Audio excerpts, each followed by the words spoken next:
Buenas noches a todos, bienvenidos a nuestra reunión bimensual del capítulo Atlántico de la regional ASCON. Estamos hoy con el honor de contar con la doctora Laura Mendoza Rosado. Ella es médica de la Universidad Pontificia Bolivariana, pediatra de la Universidad del Norte de Barranquilla e infectóloga pediatra de la Universidad del Bosque. Bienvenida, doctora Laura, nos va a presentar el tema tan interesante que es meningitis neonatal, un tema que como sabemos es apasionante, discutible, bueno, tiene para discutir bastante, al final tendremos las preguntas que ustedes deseen hacer.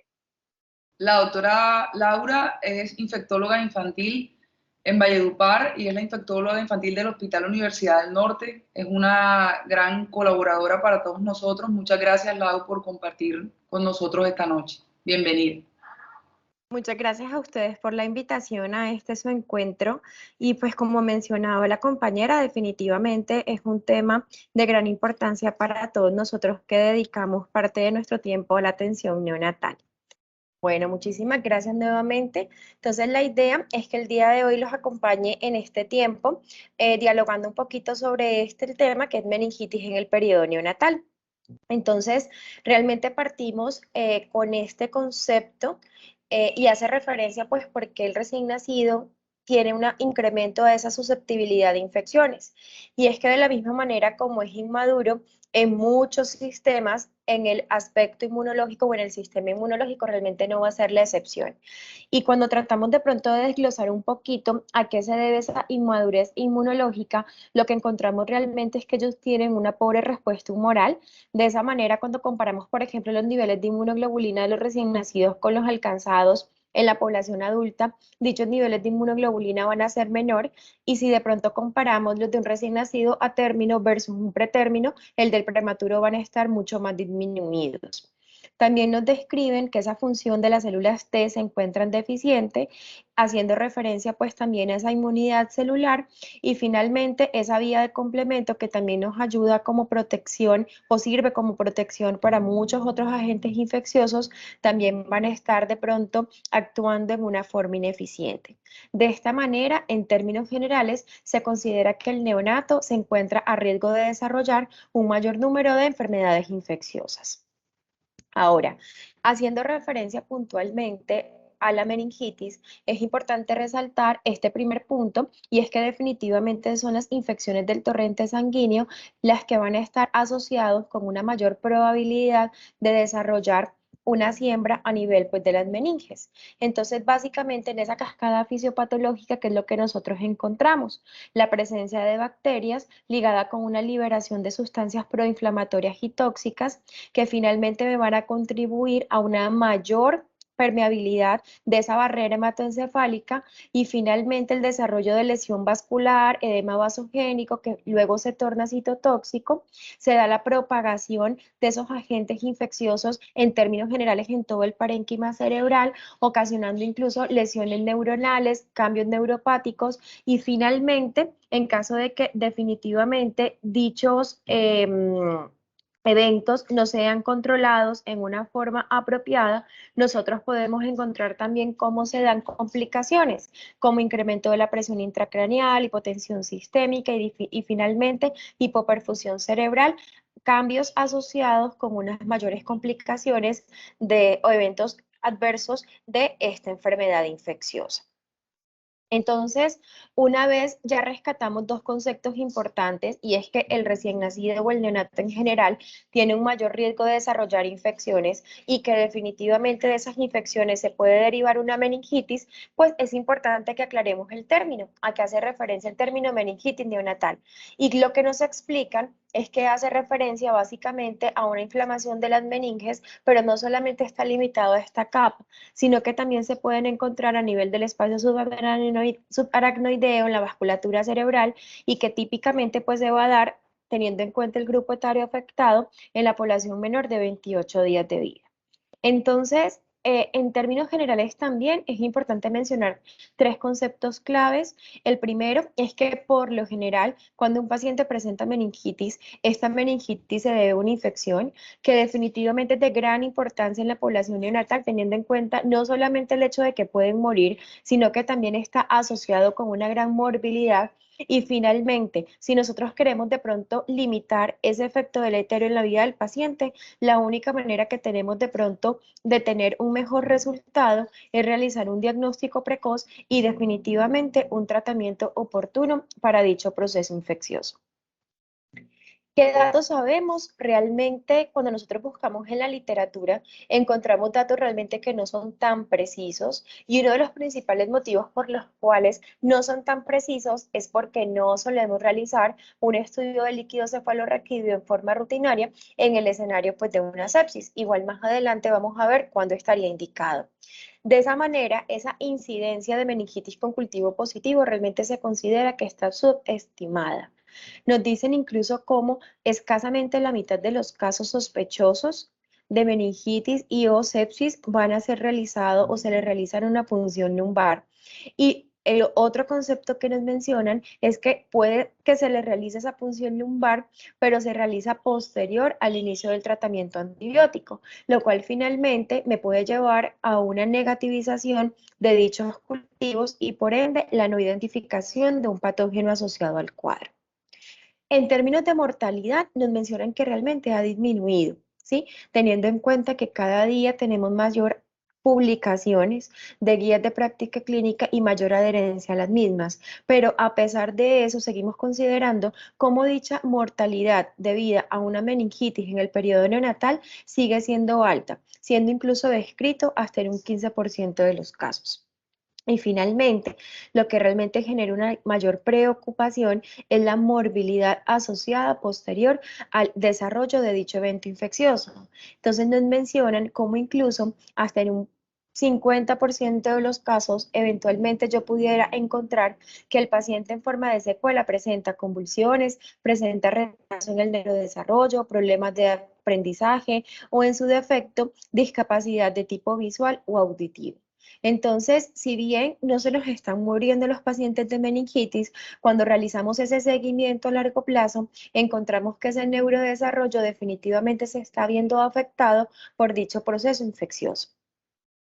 Realmente en términos de etiología estamos muy familiarizados a ella porque no existe una gran diferencia entre la etiología de una sepsis neonatal y una meningitis, e incluso nos describen cómo dicha meningitis puede ser de aparición temprana y tardía, y la clasificación se basa también en el mismo punto de tiempo que utilizamos para la sepsis. Entonces mencionamos una sepsis de aparición temprana como aquella que ocurre en las primeras 72 horas de vida, y aquella de aparición tardía como la que ocurre entre el día 3 y los 28 días de vida.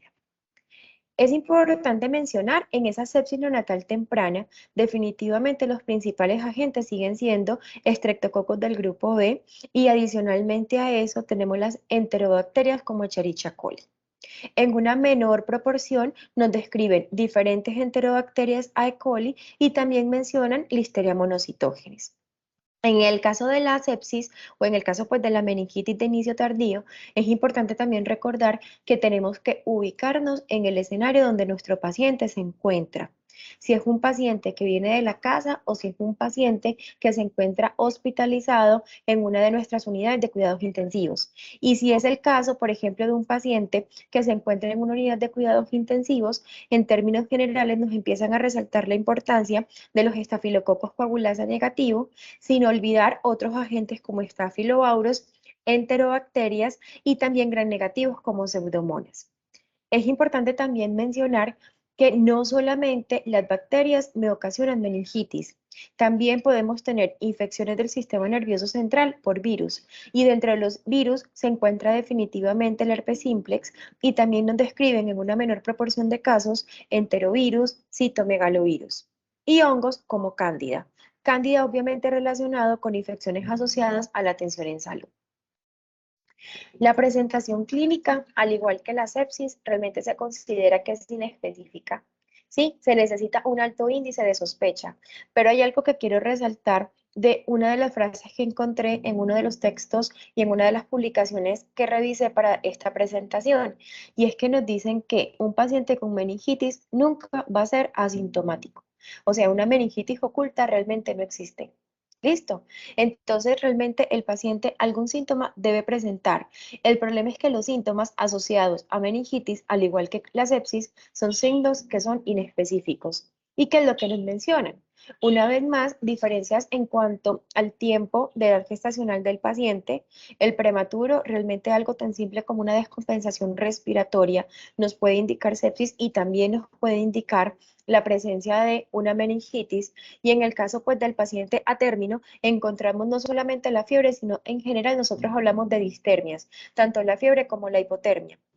También nos describen cambios en el sensorio, como el letargo, la hipotonía, pero también la irritabilidad, sobre todo esos pacientes que no le cede, ¿verdad?, con el consuelo. El hecho de que el paciente presente apnea, que presente cambios en la alimentación, simplemente rechazo a la alimentación o que esté vomitando, regurgitando, convulsiones, fontanela bombada. Y nos describen también otros signos y síntomas dependiendo pues de diferentes órganos afectados. En el respiratorio, como el quejido, aleteo, el uso de músculos accesorios, la cianosis, el hecho de que requiere oxígeno, apnea o taquipnea. A nivel neurológico, la presencia de hipotonía, hipertonía, letargia, irritabilidad, ¿sí? Cambios a nivel de la fontanela, convulsiones. A nivel cardiovascular, tanto la bradicardia como la taquicardia, la hipotensión, hipertensión, cambios en la perfusión. A nivel gastrointestinal, la intolerancia a la alimentación o el rechazo, la distensión, la presencia realmente de cambios a la semiología abdominal, vómito, diarrea, heces sanguinolentas y otros, como la inestabilidad térmica, cambios en la glucosa, acidosis metabólica, brotes, petequias, púrpuras, obviamente estas últimas relacionadas con ciertos patógenos en particular, como por ejemplo meningo, sin descartar otros agentes que pueden estar asociados también a lesiones purpúricas, incluyendo los virus. Entonces, una vez más consideramos que el diagnóstico basado solamente en la clínica requiere un alto grado de sospecha. Entonces, tenemos que utilizar ciertas ayudas. Entonces, miren que muchas de estas ayudas son similares a las que utilizamos en el abordaje de un paciente con sepsis. Nos mencionan, por ejemplo, el hemograma, nos mencionan reactantes de fase aguda como una PCR, eventualmente una procalcitonina, pero una vez más, recordemos que cambios en el hemograma realmente no son patognomónicos de un proceso infeccioso, y condiciones diferentes a las infecciosas me lo pueden ocasionar, sin que realmente indique la presencia de una infección, incluyendo meningitis. PCR, ¿verdad? Recordemos una vez más su alto valor predictivo negativo. El hecho de tener una PCR negativa indicándome con una alta probabilidad que el paciente no tiene infección, pero recordemos que también es importante mencionar que en estadios tempranos de la infección yo puedo tener una PCR negativa o una PCR baja. Y en momentos posteriores o en mediciones posteriores realmente documentar el ascenso. Y definitivamente la gran utilidad que tiene la PCR como ayuda para monitorizar la respuesta al tratamiento. Y finalmente tenemos que utilizar los cultivos, pero recuerden que no todo paciente con meningitis va a tener un cultivo positivo, ¿sí? Y adicionalmente a eso podemos encontrar también el caso contrario, que no todo paciente bacteriémico va a tener meningitis. Entonces, definitivamente va a ser de gran ayuda para soportar ese diagnóstico etiológico. Pero si yo quiero diagnosticar finalmente una meningitis, pues yo debo tener una muestra, ¿verdad?, de ese tejido que se encuentra afectado. En este caso, esa muestra la tenemos de ese análisis de líquido cefalorraquídeo. Entonces, con respecto a los cultivos, resalto lo que ahorita les mencionaba. ¿Qué es lo que nos dicen? Todo paciente con hemocultivo positivo debería tener una indicación o debería indicársele un estudio de líquido cefalorraquídeo. Pero ojo, en casi el 40% de la meningitis, los hemocultivos pueden ser negativos. Entonces, si yo solamente me voy a basar en el hecho de tener un hemo positivo para realizar una punción lumbar, voy a tener un gran número de pacientes en quienes definitivamente no voy a lograr detectar dicha enfermedad. ¿Y por qué de pronto es importante que yo diagnostique una meningitis? Porque la elección del antibiótico eventualmente puede variar. adicionalmente a eso, ¿qué nos mencionan? Nos mencionan que la duración de dicho antibiótico también cambia. Entonces, definitivamente es importante que yo realice el diagnóstico de una meningitis en los pacientes. Y finalmente nos dicen, no solamente lo vamos a hacer en caso de un cultivo positivo, sino que si yo sospecho meningitis, sí o sí mi paciente debe tener un estudio de líquido cefalorraquídeo. Y revisando definitivamente la literatura, recordé un artículo que fue publicado hace muchísimo tiempo. Yo sé que muchos de nosotros somos fans de NeoReview y, por ejemplo, en el año 2011, recuerdo que todavía estaba de residente de pediatría, salió publicado. Hablaban como de asuntos legales, ¿sí? Esa era como una sección que tenía NeoReview y precisamente el tema que utilizaron fue si de pronto la realización de una punción lumbar estaba pasada de moda y qué era lo que ocurría con relación a meningitis. Entonces, básicamente, ellos presentaban este caso. Iban haciendo como una correlación entre lo que iba pasando en el día a día y lo que la parte, pues, la parte pues no defensora, la parte acusatoria, ¿verdad? Decía de que fueron lo que realizaron a su parecer en forma inadecuada y que llevó pues a desenlaces negativos en el paciente. Y se los quise realmente traer para que recordemos que así como esto ocurrió, ¿verdad? En otros escenarios, definitivamente nosotros podemos enfrentarnos en algún momento a una situación similar.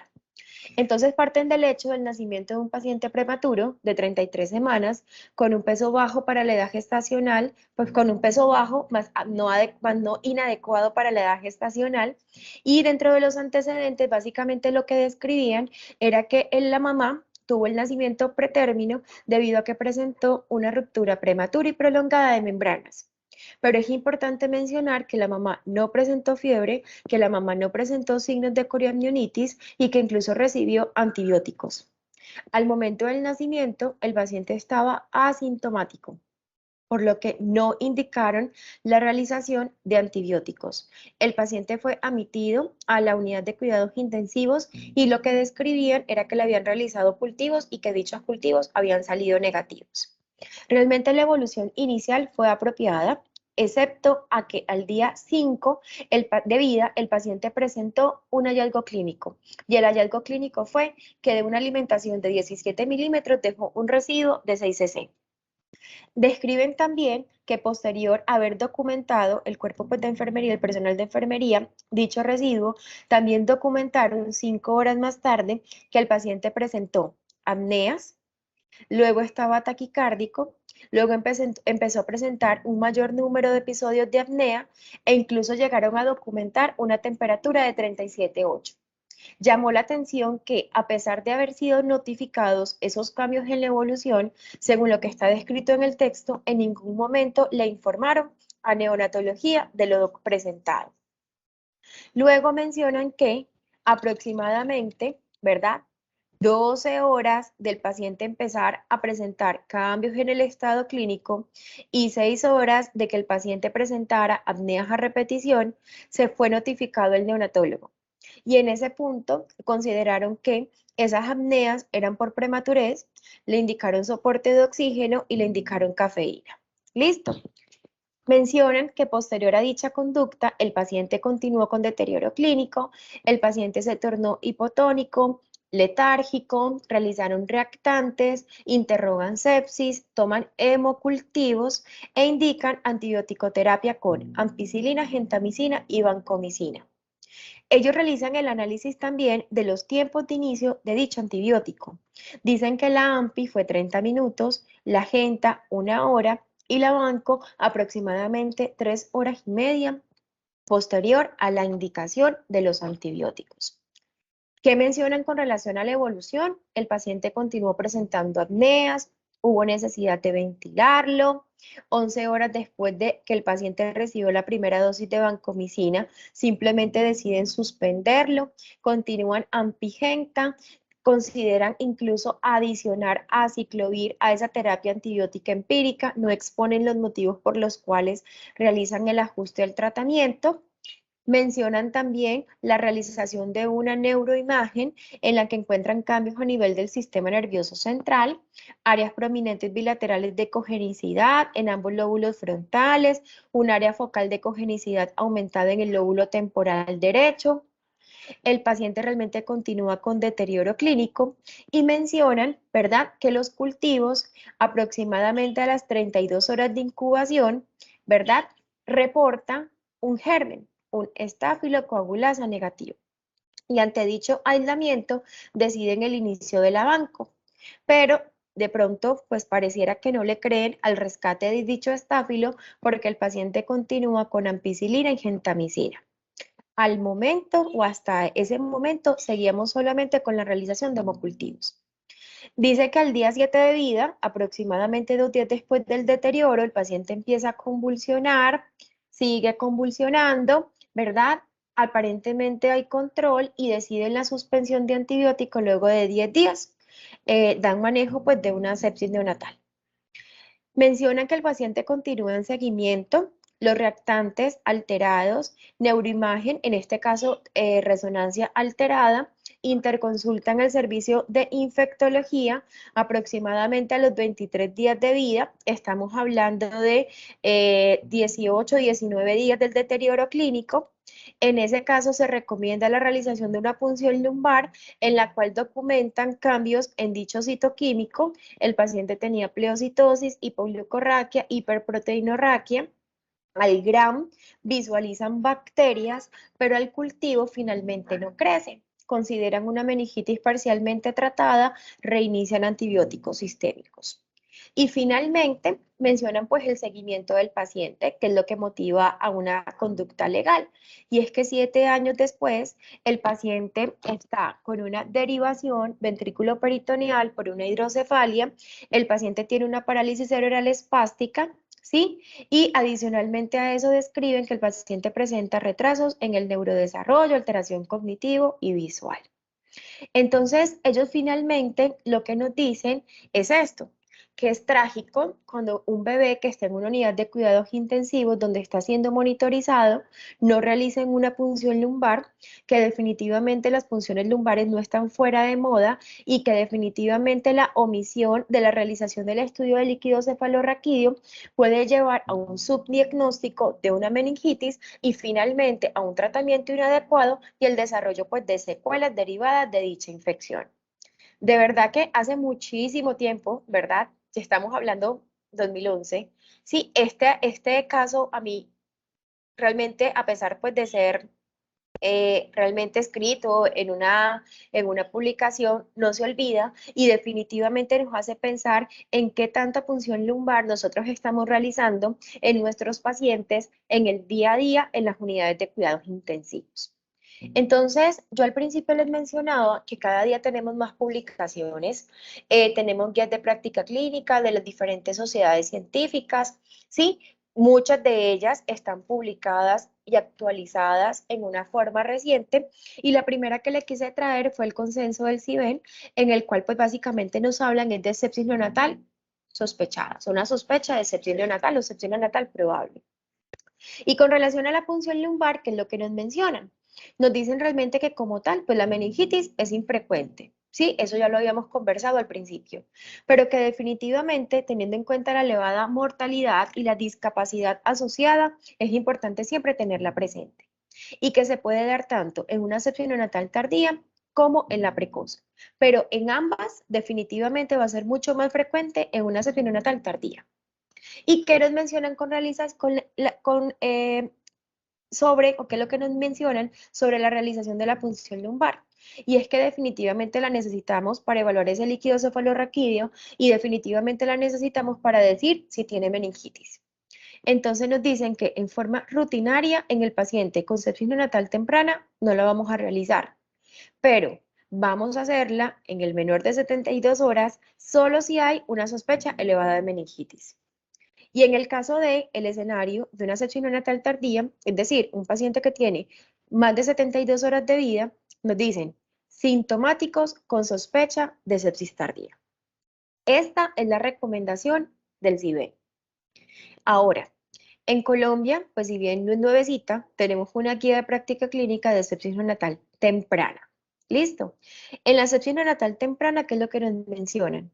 Número 1, en recién nacido a término o prematuro con sospecha de infección neonatal temprana y quienes lucen aparentemente sanos, no se debe realizar punción lumbar. Número 2, si yo tengo un paciente con una clínica de sepsis o que tiene unos hemocultivos positivos, se recomienda realizar una punción lumbar para descartar meningitis. Y eventualmente nos dan de pronto como una etiquetica, ¿no?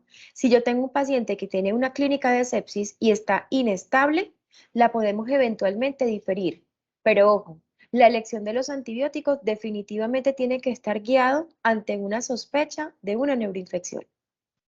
Entonces, finalmente, ¿qué es lo que concluimos? Y es esta recomendación 15B. Todo paciente que tenga una sepsis clínica o que tenga unos hemocultivos positivos requiere la realización de un estudio de líquido cefalorraquídeo para descartar la presencia de meningitis. Y recuerden que esta recomendación está dada desde el 2013 cuando salió publicada la Guía de Práctica Clínica de Sepsis Temprana del Ministerio de Salud con el aval de muchas sociedades científicas. Y también tenemos esta, que es una guía de ASCON, junto con el apoyo, pues, o con el apoyo de ALACIN, que es la Asociación Colombiana de Infectología de Sepsis Neonatal Tardía. ¿Y qué es lo que nos mencionan en el escenario de sepsis neonatal tardía? Se recomienda incluir una punción lumbar en la evaluación de rutina en los pacientes que consultan por sepsis o en quien le realizamos dicha impresión diagnóstica. Todo recién nacido sintomático neurológico evaluado por sepsis y o con bacteriemia se debe realizar una punción lumbar, independientemente del momento de presentación. Miren que esta recomendación es similar a lo que ahorita hablábamos de una sepsis neonatal temprana. Y adicionalmente a eso, ¿verdad? Tan frecuente que son esos neonatos febriles, nos dicen, todo neonato febril sin foco debe someterse a una evaluación completa de sepsis e incluye la realización de punción lumbar y por ende el análisis del líquido cefalorraquídeo. Y finalmente les quise traer esta publicación, fue del 2019, pero me encantó realmente el algoritmo y por eso se los quise también traer, que es de NeoReview, en el cual básicamente nos mencionan, número 1, evaluar la presencia de contraindicaciones para la punción lumbar. Entonces, si yo no tengo contraindicaciones para la realización de esa punción lumbar, yo realmente me tengo que situar en la duración del cuadro, en la edad del paciente. Si tenemos un paciente menor de 72 horas o si es un paciente que tiene más de 72 horas de vida hasta los 28 días. Es decir, sepsis neonatal temprana versus sepsis neonatal tardía. En el caso de la sepsis neonatal temprana, ¿verdad?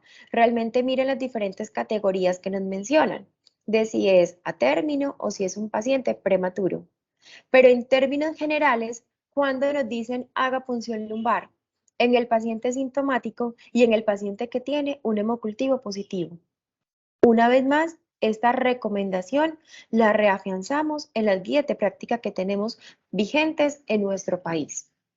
Y en el caso del paciente prematuro, también nos mencionan, ¿verdad? En caso de yo tener a un paciente con un hemocultivo positivo. Y ojo, si el único síntoma que mi paciente presenta es la dificultad respiratoria, es importante que yo evalúe, ¿verdad?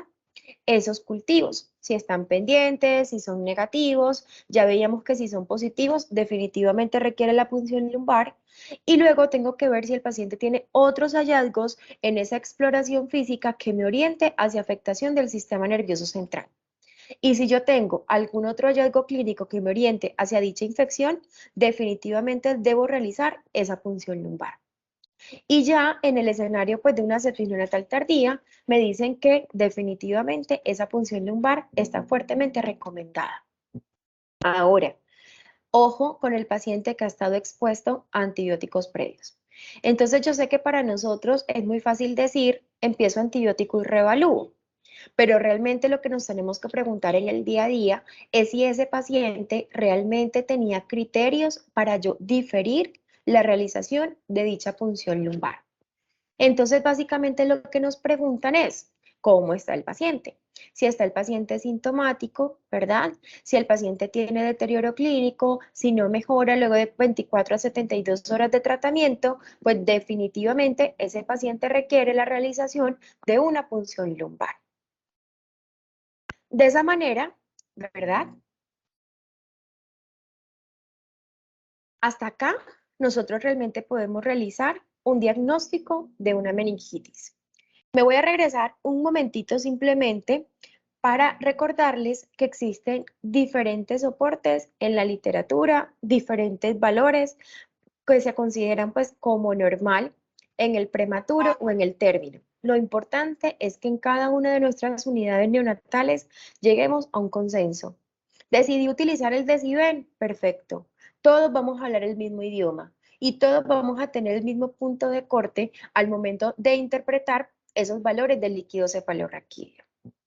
Lo siguiente que le quiero mencionar con relación a ese líquido cefalorraquídeo, antes de hablar cositas puntuales sobre esas neuroimágenes, es con relación a qué voy a hacerle. Entonces, definitivamente necesitamos citoquímico, definitivamente necesitamos cultivo y recuerden que cada vez más tenemos en nuestras diferentes instituciones una ayuda que es el diagnóstico molecular. Esas PCRs múltiples fill array que me permite el diagnóstico de muchos de estos patógenos, no solamente bacterianos, sino también virales. ¿Listo? Y definitivamente lo debemos realizar y está soportado incluso en el consenso de expertos publicado por ASCON y por ASIN. Así que tenemos un soporte para las glosas. Y finalmente tenemos las neuroimágenes.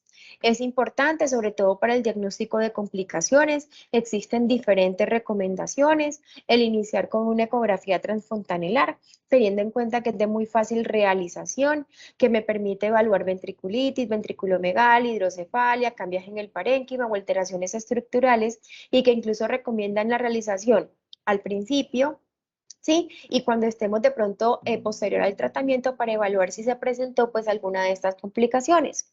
Y también nos mencionan la resonancia, que de pronto va a ser el gol estándar para la detección de muchas otras complicaciones, como extensión de esa afectación, cambios a nivel de la sustancia blanca, gris e incluso cambios a nivel no parenquimatoso. Entonces, importante también tenerlas en cuenta dentro de las ayudas diagnósticas para el paciente con meningitis. Ya para finalizar, cositas muy puntuales relacionadas con el tratamiento. Definitivamente, si sospecho meningitis, vamos a iniciar un tratamiento empírico. Y ese tratamiento siempre tiene que estar guiado, ¿por qué? Por mi susceptibilidad local. Yo tengo que tener claro cuáles son los patógenos que estoy documentando en mi población neonatal y cuál es su perfil de sensibilidad. ¿Y qué es lo que inicialmente nos mencionan? Entonces, lo que inicialmente nos mencionan, o en forma tradicional nos han mencionado, que yo perfectamente puedo tratar a mi paciente con esa ampicilina y con esa gentamicina. Pero, ¿qué ha ocurrido? La vigilancia en el tiempo, ¿verdad? O gracias a esa vigilancia en el tiempo, hemos logrado detectar cómo de pronto muchos patógenos están presentando resistencia, incluso a la ampicilina, incluso a ese aminoglucósido. Es por eso que en la actualidad, una de las opciones que se recomiendan en el escenario de una sospecha de meningitis neonatal es el uso de ampicilina, ¿verdad? Con una cefalosporina de tercera generación. Entonces, esa cefalosporina de tercera generación, recordemos que van a ser muchas.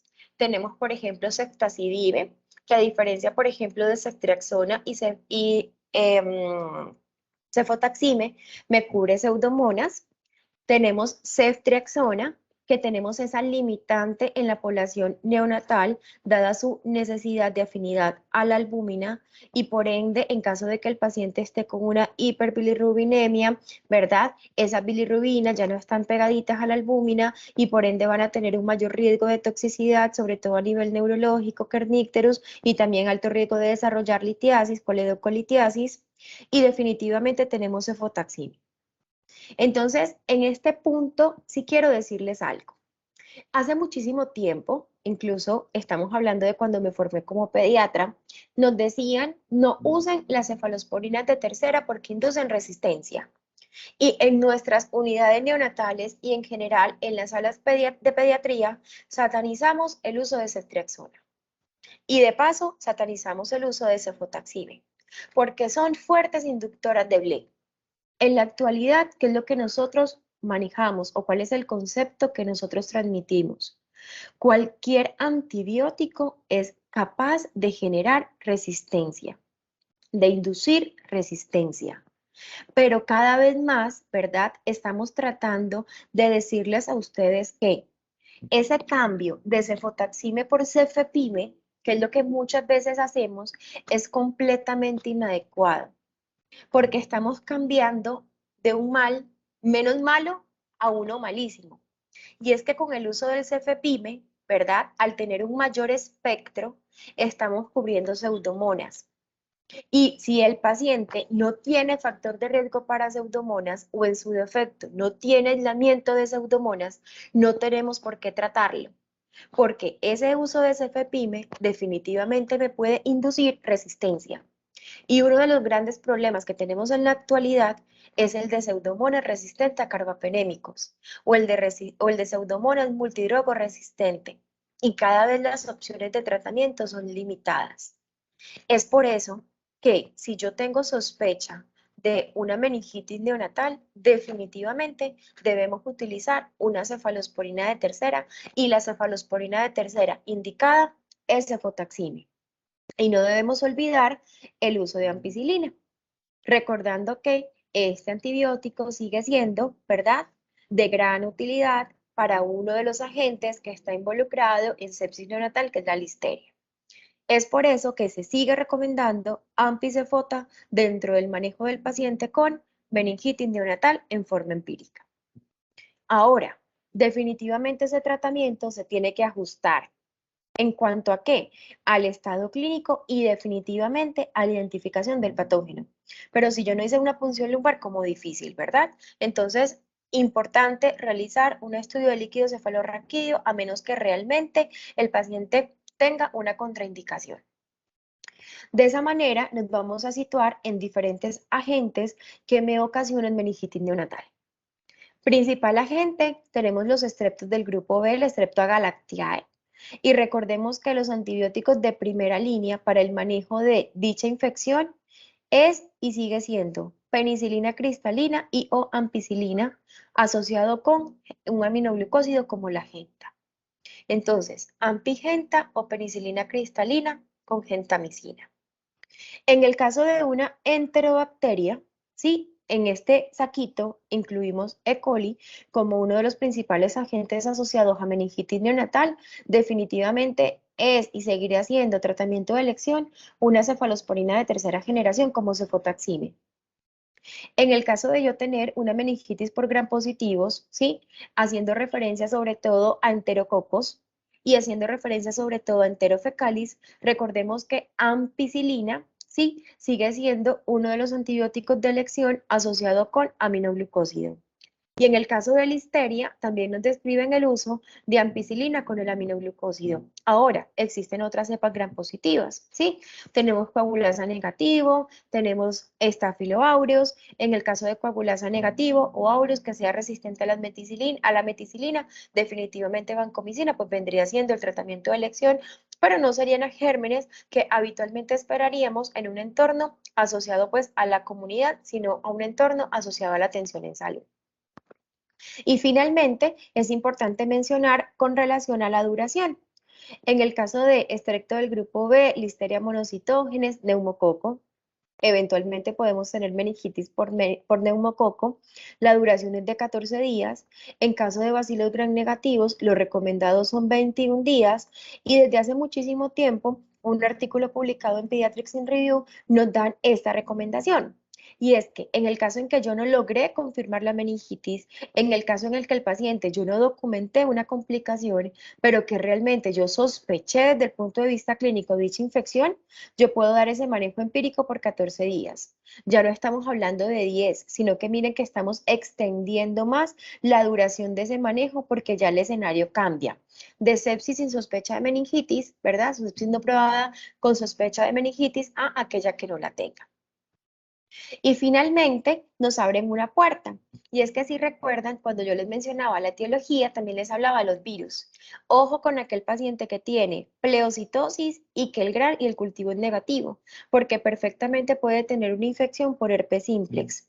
Y recordemos que las infecciones, ¿verdad?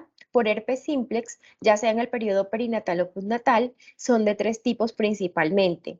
Lo que afecta la piel, los ojos y la boca, en quien realmente no hay afectación del sistema nervioso central, pero yo puedo tener una infección del sistema nervioso central o puedo tener también una infección diseminada. ¿Listo? Y la sintomatología, una vez más, es inespecífica. Y que estos pacientes requieren también tratamiento y que en este caso el tratamiento nosotros lo hacemos con aciclovir y que la duración de ese tratamiento con aciclovir va a ser prolongado. Estamos hablando de 21 días y que definitivamente necesitamos líquidos cefalorraquídeos de control documentando negativización de esa PCR para definir la suspensión de tratamiento. Entonces, muchas veces veo que le inician antiviral empírico al paciente y dicen simplemente 14 días y suspendemos. Y miren que no. Número 1, la duración es prolongada, 21 días. Y número 2, está condicionada la suspensión de dicho antiviral al tener yo un estudio molecular negativo para herpes. Y finalmente, si yo documento en mi paciente una encefalitis herpética, no solamente nos vamos a quedar con ese tratamiento agudo, sino que ese paciente requiere el tratamiento prolongado con aciclovir, ya no endovenoso, sino oral, incluso por 6 meses, porque ese paciente tiene riesgo de presentar recurrencias de dicha infección en caso de no dar dicha terapia supresora. Punción lumbar control, gran mito. Antes se la hacíamos a todos. ¿Qué es lo que nos dice la literatura actual? Realmente dice que si el paciente tiene una buena recuperación clínica, no hay por qué hacerlo. Por lo tanto, vamos a hacerlo en caso de que el paciente tenga fiebre persistente o reemergente, que tenga deterioro de la condición clínica, que tenga algún hallazgo clínico nuevo, sobre todo a nivel neurológico, y finalmente, si los marcadores inflamatorios persisten alterados.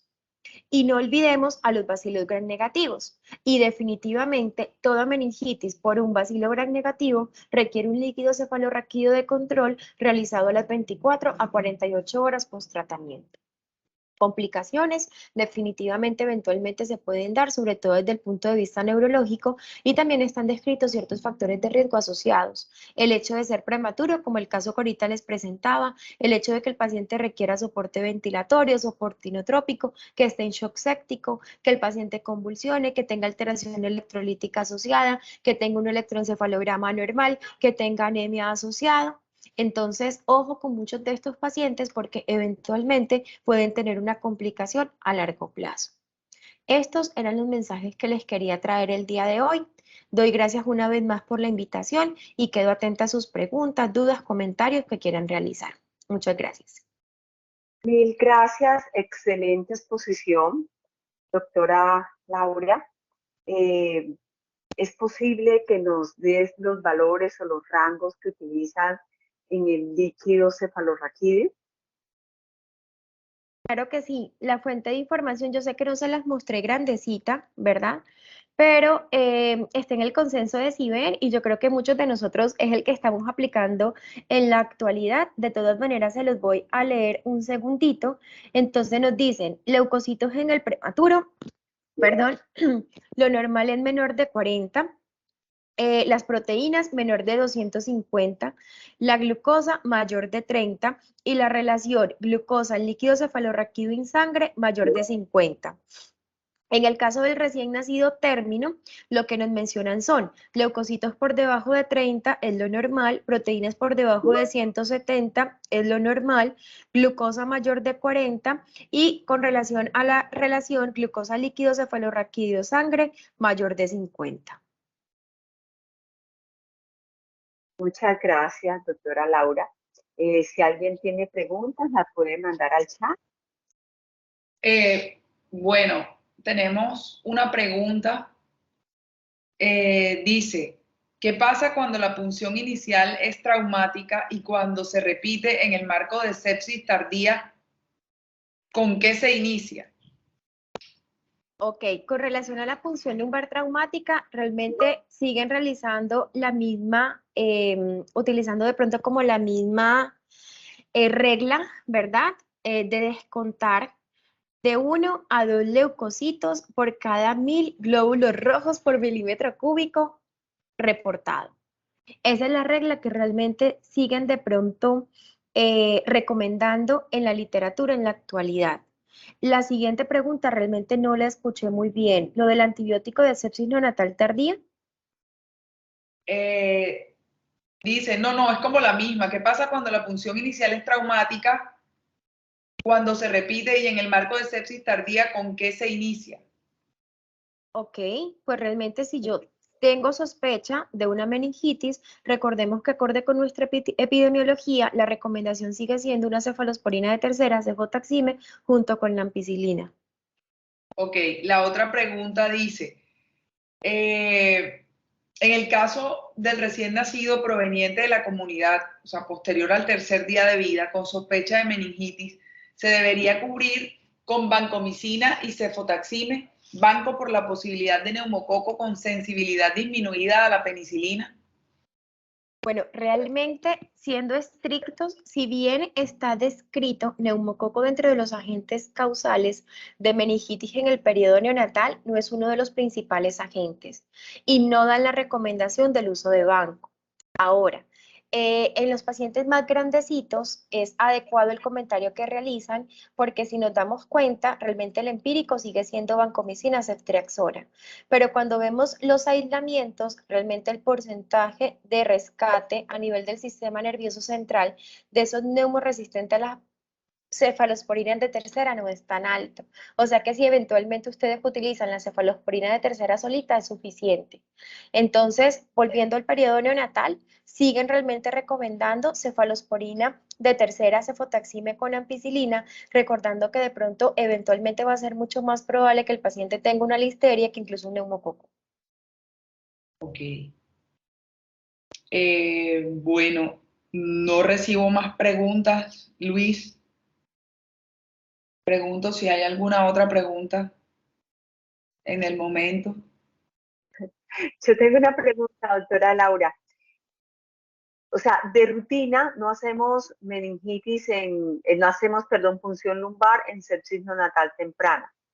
Pero la idea es que siempre que cambiamos de esquema de antibiótico de primera a segunda línea o de segunda a tercera, se haga y siempre. Depende, Ajá. depende de la sospecha que usted tenga. Porque si usted está sospechando, ¿verdad? Una meningitis, es necesario realizarlo. Estamos hablando de una sospecha clínica. Y si definitivamente el paciente tiene un cultivo positivo, o sea, un hemocultivo positivo, definitivamente hay que realizarlo. Si usted está realizando ese ajuste o ese de pronto escalonamiento antibiótico, recordemos que pues vamos a basarnos en las mal llamadas líneas, ¿no? Entonces hablamos de ampigenta o ampiamica. Y luego si queremos escalonar en el escenario pues, de un ambiente hospitalario, muchos de nosotros tenemos dos opciones. El uso de una cefalosporina versus el uso de piperacilina tazobactam. ¿Y cuál es el inconveniente que de pronto nosotros tenemos con piperacilina tazobactam? Que pipertazo no me atraviesa barrera hematoencefálica y por ende, si mi paciente tiene una meningitis, no voy a tener un adecuado cubrimiento para dicha infección. Entonces, en ese orden de ideas, miren que algo tan sencillo como la sospecha clínica, como si tenemos un foco claro del deterioro, me orienta hacia irme a una cefalosporina de cuarta como lo es el cefepime o en su defecto el uso de una piperacilina tazobactam, teniendo en cuenta que no todos los antibióticos me van a penetrar la barrera hematoencefálica. Bueno, acá tengo otra pregunta y dice, si inicialmente la punción lumbar es traumática y fallida, ¿al cuánto tiempo se repite? Y si la punción es por fiebre sin una alta sospecha de meningitis, o Listo. sea, solo la Entonces, sepsis tardía exacto. que iniciamos. Entonces, mira lo primero que nos mencionan. Si inicialmente es traumático, realmente yo no he encontrado en la literatura un tiempo. ¿sí? Eso depende realmente de la dinámica de UCI. Hay quienes lo repiten a las 24, hay quienes lo repiten a las 48 horas. Importante recordar un punto, y es que si ustedes inician antibiótico, eventualmente ese líquido va a quedar estéril, ¿sí? Es decir, voy a tener un cultivo eventualmente negativo, pero los otros parámetros no se van a ver modificados. Entonces, eso es otro punto importante que encontramos. Ah, no, pero es que si ya le encontré, ya le puse antibiótico, ¿para qué la voy a repetir? Si bien yo no voy a tener un cultivo positivo, yo sí puedo encontrar la pilocitosis, yo sí puedo encontrar la hipoglucorraquia, sí puedo encontrar la hiperproteinorraquia, que me van a dar soporte a ese diagnóstico de meningitis. Y adicionalmente a eso, recordemos que cada vez tenemos más esas ayudas moleculares. Entonces, si yo tengo un líquido cefalorraquídeo patológico, utilicemos el filarray, no es más. Y por medio de ese filarray yo puedo detectar muchos de estos patógenos que están asociados con esta infección neonatal temprana. Con respecto al otro punto que mencionan, sí, sobre la sepsis neonatal tardía, depende, ¿es una fiebre con foco o sin foco? Porque recuerden que si yo tengo una fiebre sin foco, la sola presencia de fiebre puede ser indicativo de una meningitis. Entonces, si yo tengo un paciente fiebre sin foco y no pude realizar la punción lumbar, hasta que se demuestre lo contrario, el paciente tiene una meningitis y debo iniciarle una cefalosporina de tercera con la ampicilina. Ahora, recuerden que el uso de ampiaminoglucósido realmente no sería inadecuado. Si yo tengo, ¿verdad?, una adecuada susceptibilidad a ese aminoglucósido, sobre todo en mis enterobacterias. Pero si mis gérmenes aislados son resistentes, la idea sería no utilizarlo. E irnos una vez más al uso de la cefalosporina de tercera con la ampicilina. Ahí hay una pregunta, perdón un segundo.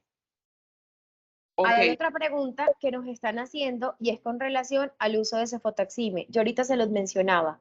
Recuerden que usar ceftazidima es como usar una cefalosporina de cuarta. ¿Por qué? Porque tanto ceftazidima como cefepime cura pseudomonas. Y repito lo que les mencioné. ¿Qué necesidad tengo yo de cubrir pseudomonas en un paciente que no tiene factor de riesgo para dicha infección? Recordemos que estamos haciendo un mayor mal. Desarrollo de resistencia en ese patógeno, ¿verdad? Que es problema para nosotros los infectólogos. Y miren, yo sé que de pronto ustedes no lo han dimensionado y no sé realmente qué tantos casos hayan visto, pero es frustrante para nosotros como infectólogos tener un aislamiento de un germen multidrogo resistente, donde ni siquiera las nuevas moléculas como un ceftazidima bivactan podemos utilizar porque es resistente. Y tenemos que someter al paciente a colistina, ¿verdad? Porque sencillamente no tenemos más opciones. O sea, llegará el momento en el que retrocedamos tanto y tratemos a nuestros pacientes nuevamente con cloranfenicol, porque las opciones cada vez van a ser más limitadas. Y es cierto lo que mencionan, ¿sí? Hay literatura en la que recomiendan ceftazidime en vez de cefotaxime, pero una vez más, uso racional de antibióticos y dentro de los principios es no cura pseudomonas si no lo ha rescatado o en su defecto si el paciente no tiene riesgo de. bueno, hay otra pregunta acá que dicen, ¿cuál es el valor del límite superior de leucocitos en líquido cefalorraquídeo en recién nacidos pretérminos y recién nacido a término?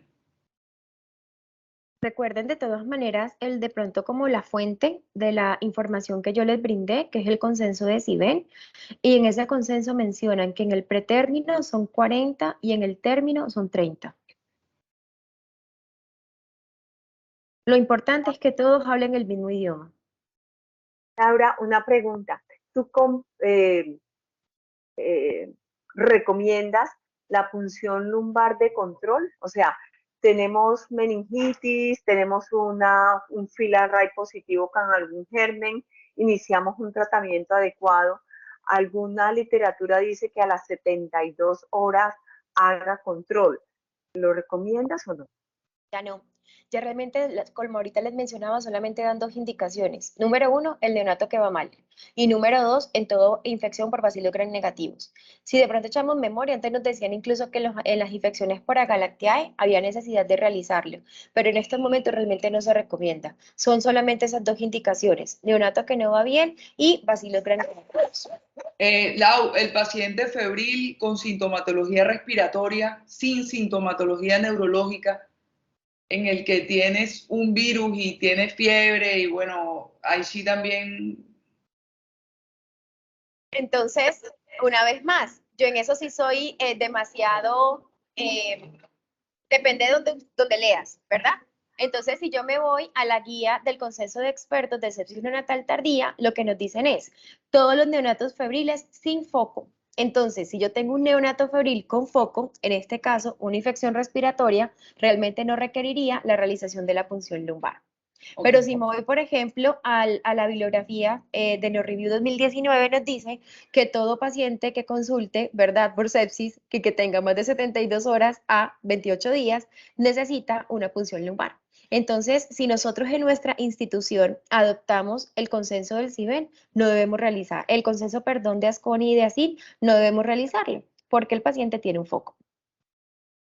Ok, súper, Hemos súper. visto en la es que aunque tengan, me recuerda mucho el hijo de un cirujano pediatra, que la niña tenía, la mamá tenía gripa, el papá tenía gripa, ella tenía gripa, hizo fiebre, a ver qué va a tener gripa.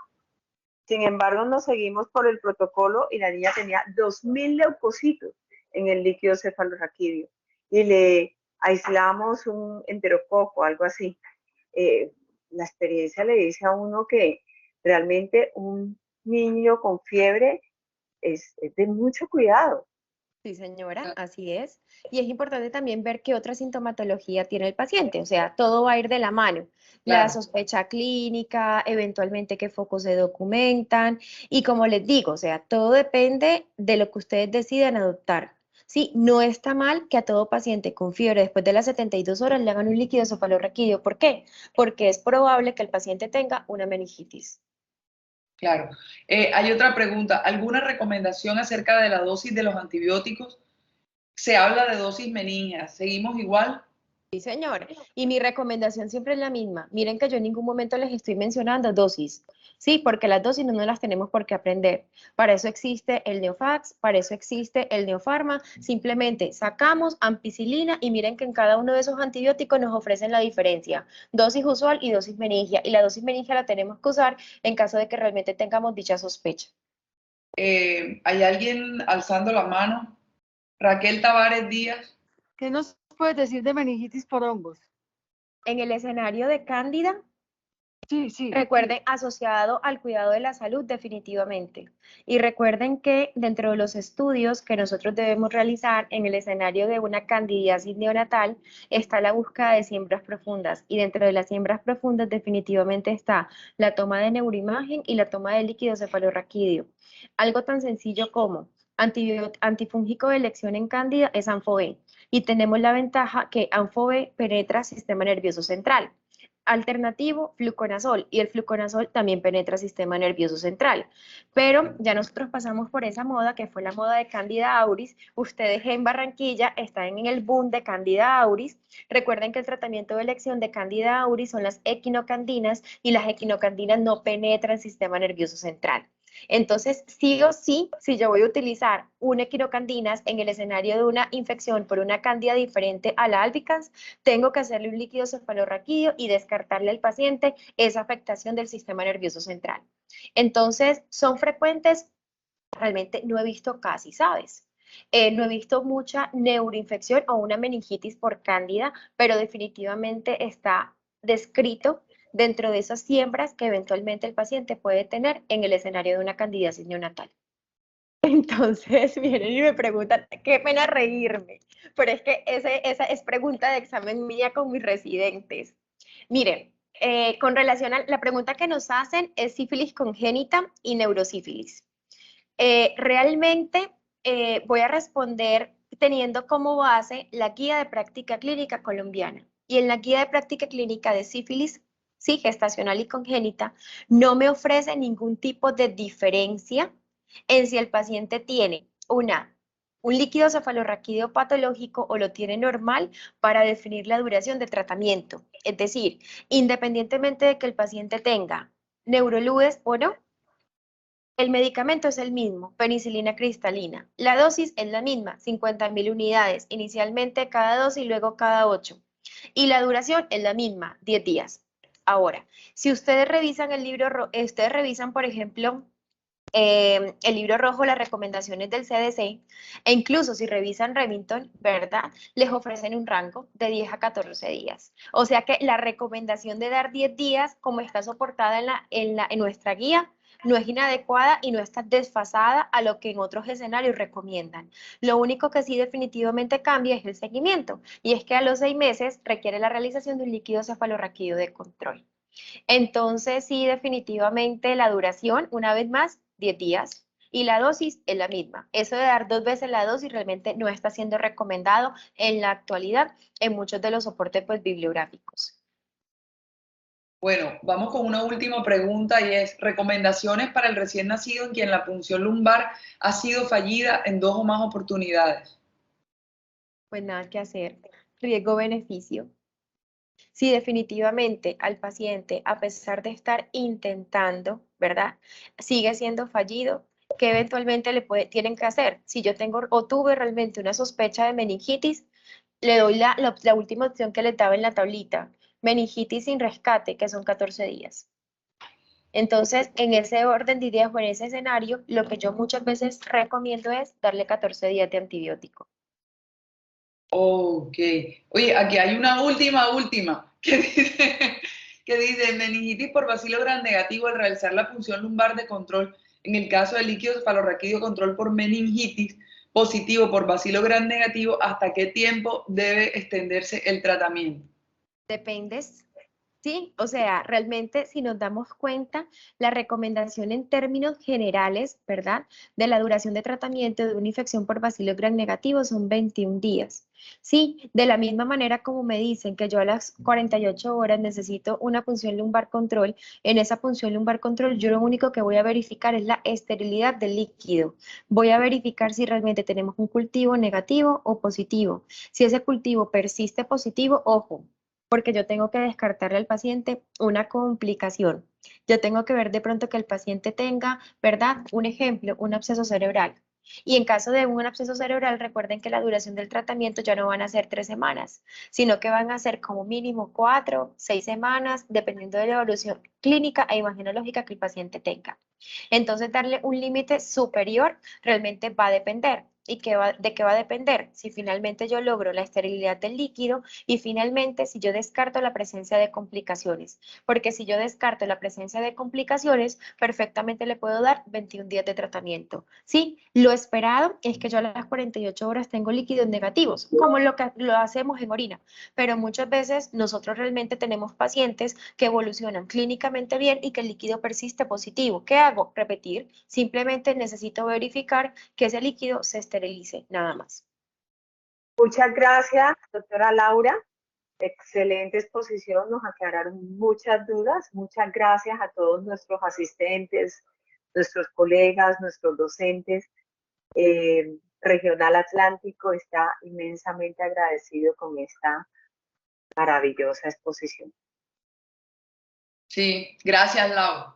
Gracias a ustedes. Nos vemos la próxima. Nos vemos en la próxima presentación. Con el mayor de los gustos. Dale, Vilao. Un abrazo, que estés Que bien. estén muy bien. Hasta luego.